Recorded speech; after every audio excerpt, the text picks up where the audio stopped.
Olá pessoal, eu sou a doutora Kátia Barbosa de Freitas, sou pediatra da CPA Pediatria e estou aqui hoje para falar para vocês sobre um tema muito interessante, relativamente recente, que é os primeiros 1.100 dias do resto de nossas vidas. Até bem pouco tempo a gente chamava 1.000 dias, né? Talvez seja um termo mais conhecido da maioria das mamães, né? Os 1.000 dias. Atualmente se acrescentou 100 dias, né? E a gente vai ver já já por quê. É um tema relativamente novo, né? De alguns anos para cá, vem se ouvindo falar da importância dos primeiros 1.000 dias, mas é um tema muito abrangente e que tem muito que nos ensinar ainda, muito que trazer novidades para a gente ainda. Então vocês ainda vão ouvir falar esse termo durante muito tempo. Mas vamos lá. Que 1.100 dias é esse, doutora Kátia? Inicialmente, como eu falei, a gente tinha o termo 1.000 dias, que corresponde aos 270 dias da gestação, aos 365 dias do primeiro ano de vida do bebê e aos 365 dias do segundo ano de vida do bebê. Atualmente, se acrescentou os 100 dias, que corresponde a um período de preparo. Na verdade, esses 100 dias, que é uma média de 3 meses e meio, é um tempo simbólico, porque o ideal é que essa preparação comece assim que a mulher decide que quer engravidar e que vai ter filho, né? E o ideal é que ela se dê um tempo de pelo menos 3 meses e meio, né? Mas preferencialmente às vezes um ano. Por quê? Porque nem toda a correção que se precisa fazer em hábitos de vida, em relação à alimentação, atividade física, deixar de fumar, deixar de beber, nem sempre a gente consegue fazer isso num período de 3 meses. Além disso, essa gestante deve passar por um acompanhamento médico e nutricional e avaliar a condição nutricional dela em relação também a micronutrientes. Então, ferro, zinco, vitaminas, né, todo esse aparato que vai ajudar ela a ter um preparo adequado para engravidar. E também, nem sempre, a depender da situação, né, tem a questão hormonal também, que é importantíssima de avaliar, nem sempre se consegue corrigir isso em 3 meses. Então, o quanto antes essa mulher puder se preparar para essa gravidez, fazer seu acompanhamento, seu planejamento, seu acompanhamento médico, nutricional, se for o caso também psicológico, tudo junto, vai ajudar na saúde do bebê, tá? Mas por que se fala tanto desses 1.100 dias, né? Qual é a importância, né? A gente fala que a gravidez é o início de tudo, mas como a gente já viu, até antes disso, existe importância que a gente esteja se cuidando. Atualmente, né, antigamente, o pessoal colocava muito peso na genética, né? Então, aqui a pergunta, a genética é a base de tudo? Certamente, isso vem sendo bem questionado nos últimos anos. A gente sabe, sim, que a genética tem o seu papel, né? A gente vê nesse desenho aqui a dupla hélice, um cordão umbilical em dupla hélice, parecendo o DNA, né, do genoma humano. E durante muito tempo se achou que a carga genética era tudo, era definitivo, então não adianta, meu pai tem hipertensão, eu tenho hipertensão, meu marido tem hipertensão, o bebê vai ter tendência à hipertensão e já foi. Não é bem assim. Atualmente, a gente sabe que o fator genético tem o seu peso, mas existe outras coisas nessa balança aí, tá? A balança ficou um pouco desequilibrada mais para o fator genético, mas foi só por conta da ilustração que eu achei. Mas eles se equilibram, eles tendem a se equilibrar ou devem se equilibrar, certo? Por quê? Existe o que a gente chama de programação metabólica. E a programação metabólica, resumidamente, ela fala o quê? Ela fala que existe sim o gene que predispõe à obesidade, ou o gene que predispõe à hipertensão, seja lá o que for, ao câncer, mas fatores outros, né, como exposição a agentes carcinogênicos, como alimentação inadequada, como o uso do fumo, né, como o uso excessivo de bebidas alcoólicas, como a exposição a chumbo, algumas outras coisas, são de importância fundamental para a manifestação daquela carga genética, né, como se fosse Existe a carga genética, vamos supor que é a luzinha que está lá no abajur e tem um interruptor. É nesse interruptor que esses fatores todos que a gente vai conversar agem. Porque se tiver lá a carga genética com uma luzinha lá no bocal e ninguém for lá disparar esse interruptor, a carga genética não vai se manifestar. Cientificamente se fala no processo de metilação. Então, e disruptores endógenos, né? Que é mais ou menos isso que eu falei. A carga genética existe e fatores vão lá acionar ou segurar, né? Tentar segurar a manifestação desses sintomas, né? E a alimentação é um fator clássico atualmente conhecido, né? A gente sabe, né? Antigamente a gestante não tinha essa preocupação, né? A maioria, pelo menos, não tinha e achava que estava tudo bem, que tinha que comer por dois e desejos disso, desejos daquilo, não sabendo ela que esse bebê estava se alimentando junto com ela de tudo que não prestava que ela comia, né? Então, assim, hoje em dia existem estudos bem claros mostrando que há alteração, sim, do líquido amniótico em relação a pH, sabor e tudo mais, a depender da alimentação materna. Então, o desenvolvimento do paladar da criança começa na barriga da mamãe, tá? Mais para adiante a gente vai voltar nesse tema, é bem interessante. E não é achismo não, viu, gente? Já foi feito pesquisas realmente sobre isso. Então, a programação metabólica eu já expliquei mais ou menos para vocês. E como é que está essa balança atualmente, né? Então, a gente sabe, está ali os fatores genéticos, né? Ele faz parte dessa programação, né? Que vai pesar na balança. Mas existem outros fatores, né? Que são tão importantes, ou talvez até mais, atualmente já se cogita a possibilidade de ser até mais importante do que a genética, né?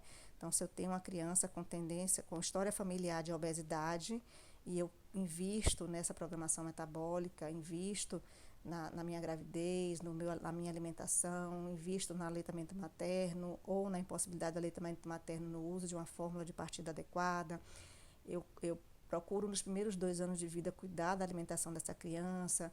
Então, a obesidade provavelmente que está ali geneticamente programada não vai conseguir se manifestar porque eu intervi, tá bom? Então, a gente tem fatores ambientais, como a exposição a agentes químicos e físicos e biológicos, a gente vai conversar. Na verdade, hoje, especificamente, eu vou abordar mais esse fator ambiental aí, porque a aula é bem extensa. Então, eu resolvi fragmentar. Tem a questão de nutrição fetal, mas, na verdade, atualmente a gente fala de nutrição materno-infantil, não é só nutrição fetal, né, com hábitos e estilo de vida da gestante. E a nutrição pós-natal, né, que vem o aleitamento, ou na impossibilidade de fórmula de partida, como eu já comentei, e a introdução alimentar de maneira adequada.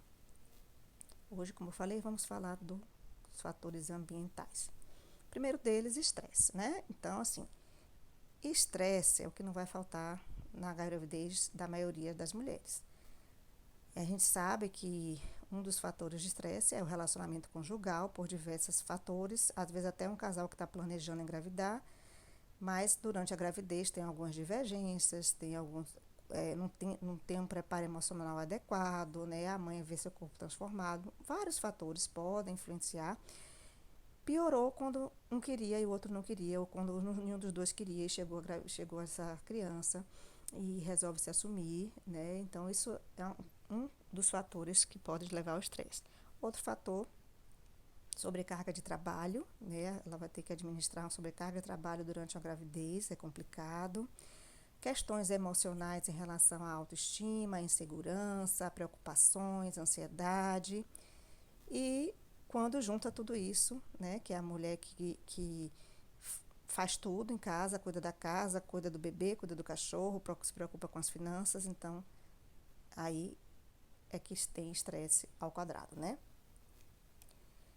Não bastasse tudo isso, tem os pitacos, né? Aquelas pessoas inconvenientes que vão chegar para você falando que você parece que vai ter trigêmeos, que você engordou demais, que você é isso, que você é aquilo, comigo não foi assim.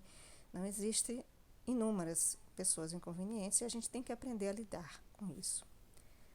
A ansiedade, né? Porque a gente tem aquela ansiedade para ver o bebê, vem junto também às vezes o medo, né? Às vezes não é nem o medo de ser mãe, é o medo da hora do parto, é o medo da anestesia, ou às vezes o medo realmente de não dar conta, né?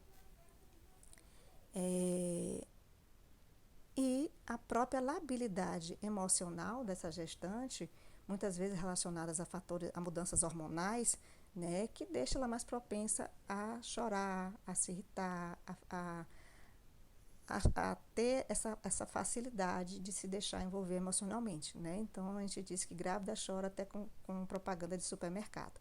Mais ou menos isso, tá bom? Como lidar com isso tudo? Então, a gente tem que entender que sim, a gestação, a maioria das vezes vai ter um enjoo, vai vir um cansaço, fome, insônia, medo. Tudo isso faz parte do cardápio, né, da gestação, do processo que a gente vai aprender a trabalhar, mas que a gente tem que tentar, dentro disso tudo, procurar curtir o momento, viver um dia de cada vez, né, se preparar para essa chegada, buscar informações de qualidade e aproveitar esse momento tão único. Além disso, né, abrir um filtrozinho aí, uma barreirazinha para os pitaques, palpites, né, deixar um pouco de lado a preocupação muito com a estética, se preocupar sim com a saúde, né, não deve ganhar muito peso realmente, mas não por questões estéticas, mas sim pela saúde. Procurar informações para controle de inchaço, fazer atividades que ajudem a relaxar. Tudo isso vai colaborar para uma gestação melhor.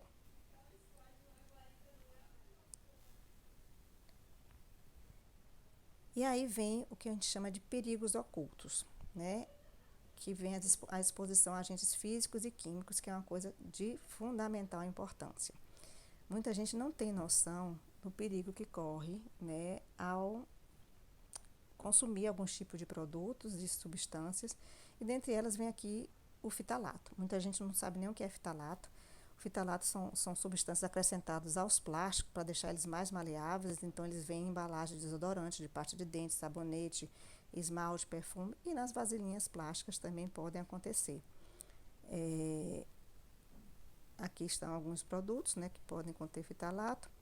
E qual é o problema disso, né? O problema é que algumas substâncias contidas nesses plásticos vêm sendo relacionadas a diabetes gestacional, risco de aborto, alteração de genitália masculina, esterilidade masculina, déficit de atenção ou redução de capacidade cognitiva, efeito carcinogênico, ou seja, predisposição para o câncer, né? É o dedinho que vai ativar aquele disjuntor ali, e alterações hormonais. Ele geralmente vem identificado com o número 3. Então, as embalagens plásticas, até mesmo da pasta de dente, vêm ou deveriam vir, pelo menos, com essa identificação, que é um triângulozinho com o número dentro. E a gente tem que estar bem atenta a isso. Eu vou falar mais para adiante um pouquinho para orientar vocês, tá bom? Os fitalatos é o número 3. Os bifenóis é um outro tipo de substância que é acrescentada a vasilhas plásticas, embalagens e mamadeira. E isso foi um motivo de grande preocupação para a gente durante muitos anos e ainda é, né? Mas ele também está associado a diversas alterações neurológicas, comportamentais, diabetes, doenças cardíacas, esterilidade masculina, malformação de genitália, câncer de mama, de próstata, puberdade precoce, mas sobretudo essas duas, alterações neurológicas, comportamentais, têm sido bem estudados, e malformação de genitália, né? O bifenol, a gente tem que realmente ter muito cuidado, principalmente nos bebês, né, que usam mamadeira. O ideal é que a gente evite mamadeira de plástico, se possível usar de vidro, mas não sendo possível, procurar na embalagem, na própria mamadeira, esse símbolozinho de BPA Free. Ainda assim, não é bom esquentar a mamadeira, mesmo que seja BPA Free, não é bom esquentar a mamadeira ou botar líquidos quentes nela, tá bom? Graças a Deus, de 2011 para cá, a Anvisa proibiu o uso de BPA na fabricação de mamadeiras, mas a gente tem que continuar alerta, né? E consumir, comprar, adquirir produtos de qualidade com marcas de confiança para não ficar comprando gato por lebre.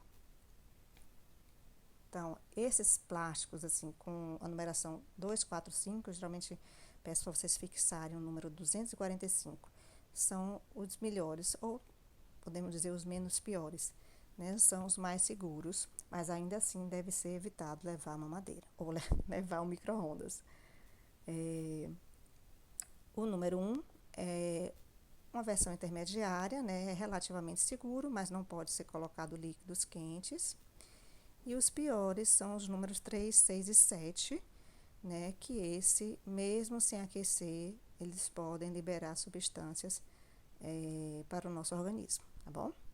Então, esses aí, nem pratinho descartável, nem copinho plástico com essa numeração não deve ser adquirido, tá bom? Por ninguém, principalmente para quem quer engravidar, certo? E aí bate o desespero, né? Quanta coisa, tudo tem plástico hoje em dia. Tem até um livro de Andrea Fricks, é uma nutricionista materna infantil muito conhecida, referenciada, que é a epidemia do plástico. Interessante quem puder ler. E bate o desespero porque tudo tem plástico, mas a gente não vai se desesperar. O que é que a gente vai fazer? Ficar de olho. Ficar de olho em que, doutora Kátia? Nos rótulos, né? Ver a identificação do BPA free, evitar o consumo de, sempre que possível, as embalagens plásticas, né? Sobretudo para aquecer alimentos. De maneira nenhuma levar eles ao micro-ondas, né? Menos pior quando é BPA free, mas ainda assim o ideal é que sejam vasilhas de vidro, então dá preferência a vasilhas de vidro, tá bom? Outros agentes físicos e químicos são os cosméticos, né, que estão no dia a dia das mulheres, e a gente tem que entender que a gente tem que ter todo cuidado, toda cautela no uso de cosméticos durante a gestação e até um pouco antes de engravidar. Por que isso? Alguns cosméticos, principalmente esses que estão listados aí, a cânfora, a ureia, alguns tipos de ácido, o chumbo e a amônia, eles têm estudos mostrando que podem estar associados a má formação fetal, né? E a cânfora ainda risco de aborto. Onde é que eu vou encontrar cânfora? Geralmente em pomadas e repelentes, a ureia geralmente em cremes faciais ou alisantes de cabelo e ácidos em alguns cremes clareadores de pele, tá? Não só nesses, tá, gente? Tem que ficar atenta. Aqui só alguns exemplos para vocês abrirem os olhos. O chumbo, ele geralmente está associado a retardo mental, aumento de risco para retardo mental. Ele pode estar presente em batons, cremes de esmaltes, tinturas de cabelo, tudo isso, tá? E a amônia aumenta o risco para leucemia e pode estar presente em creme de alisamento de cabelo, mas não só nestes, tá bom? Não desespera. O que é que a gente faz, doutora Kátia? Olha rótulo, tá? Olha a bula. Procurar um dermatologista, eu estou com problema de pele, ou mesmo não é nem uma questão de saúde, é uma questão estética, mas me incomoda, eu quero fazer um tratamento, eu quero usar algum produto, vai no dermatologista. Ele vai saber avaliar o que é que você pode e o que você não pode usar. Além disso, tem um sistema de informação sobre agentes teratogênicos, o CIAT, ele é do Hospital das Clínicas, aqui de Salvador. Tem aí os contatos e geralmente eles fazem a avaliação de algum produto que você queira usar ou que esteja precisando usar. Alguns produtos já são estudados, referenciados, eles podem responder na hora, outros eles vão pedir para estudar, fazer alguma pesquisa e dar um retorno posteriormente, tá bom? Mais agentes que podem causar alteração no bebê são os medicamentos. Dentre eles, né, a talidomida, que é um imunossupressor que a gente usa para lúpus, HIV e lepra. A isotretinoína, que é um medicamento muito frequentemente indicado, né, para acne. O nome comercial é Roacutan, é um medicamento com muita eficácia no tratamento da acne, mas tem alguns efeitos e não é recomendado de jeito nenhum uso na gravidez. O captopril, que é um remédio para hipertensão, e alguns anticonvulsivantes, como fenitoína, carbamazepina e fenobarbital, podem estar associados à má formação fetal. Além desses, o antibiótico tetraciclina, alguns quimioterápicos, né, para tratamento do câncer e até a vitamina A, né? Então, vou destacar a vitamina só para dizer para vocês que, como alguém falou, eu não sei de quem é essa frase, não é minha, mas assim, a diferença entre o remédio e o veneno é a dose. Então, não tomem vitaminas pela cabeça de vocês, ou porque o balconista indicou, ou porque a amiga usou e foi muito bom. Procurem sempre avaliação médica. Essa dosagem de 8.000 unidades é muito alta, né? Mas a gente tem que seguir a recomendação médica e não usar megadoses, porque pode prejudicar o bebê. Além disso, há outras drogas, né, não são medicamentos assim, mas são drogas associadas à malformação fetal, o álcool, e aí eu vou destacar na próxima aula a síndrome alcoólica fetal, que vai ganhar uma aulinha à parte do tamanho e importância dessa alteração para os bebês. E aí é uma coisa muito negligenciada o consumo de bebidas alcoólicas na gestação. O tabaco, né, que é o cigarro, e outras drogas, a gente não precisa nem comentar, mas é sempre bom, né? Cocaína, sempre bom comentar. Cocaína e seus derivados também estão associados à malformação fetal. E, além disso, alguns procedimentos, né, que podem estar associados à malformação fetal, é a radioterapia, né, usada para tratamento de câncer, exposição a raio-x de maneira repetida e tomografia e ressonância, mas mais a ressonância porque tem uma carga de radiação muito alta.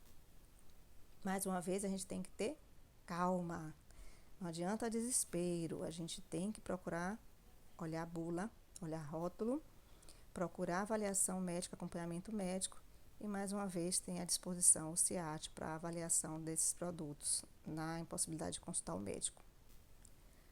Esse é o meus cardzinhos de atendimento domiciliar, CPA Pediatria voltada para atendimento no conforto do seu lar, entendendo que é cômodo para o bebê, seguro para o bebê, cômodo para a mãe, né? E é uma experiência única para o pediatra avaliar a criança no seu habitat natural, né?